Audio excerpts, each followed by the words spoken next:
Welcome back to Behind the HR Cubicle by Heena Rai, decoding HR, one cubicle at a time. If you've been following the journey so far, you'll recall how in previous episodes we traced the early roots of HR, when it was less about strategy and more about basic welfare and compliance. And then, we explored how pioneers like Tata and IBM introduced a more humane approach, long before labor laws took shape. But as India's industries expanded, so did the tension. Policies were drafted, but were they followed? Expectations rose, but were they met? That brings us to today's episode, the friction between structure and reality. By the 1950s and 60s, industrial India was booming, but behind the machines, something was breaking down. Workers faced long hours, unsafe conditions, and little voice in decision-making. And when voices aren't heard, they turn into uproar.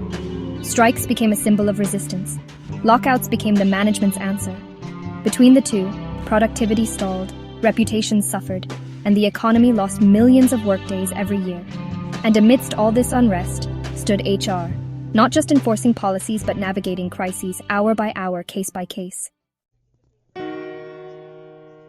Trade unions emerged as powerful advocates.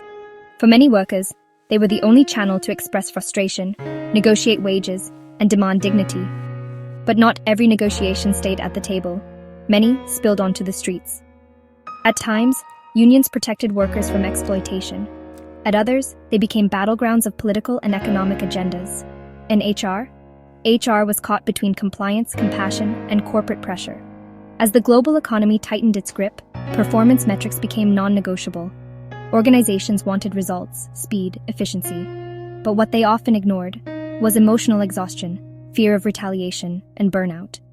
It became clear performance cannot thrive where people feel unsafe. That's when HR began to evolve, from enforcing attendance to enabling trust, from managing conflict to building psychological safety. Strikes and shutdowns weren't just disruptions, they were turning points. They forced lawmakers, industry leaders, and HR practitioners to sit up and listen. And from this friction came reform. The Factories Act, the Industrial Disputes Act, and codes of conduct didn't emerge from conference rooms. They emerged from shop floors soaked in conflict, from voices that refused to be silenced. HR had to shift gears. Policies now had to be backed by legal compliance, empathy, and genuine engagement. Trust couldn't be enforced. It had to be earned. We learned that unrest isn't always the enemy. Sometimes it's the mirror that shows us what's broken. And HR, when it listens deeply, can turn chaos into clarity. It's not just about preventing strikes.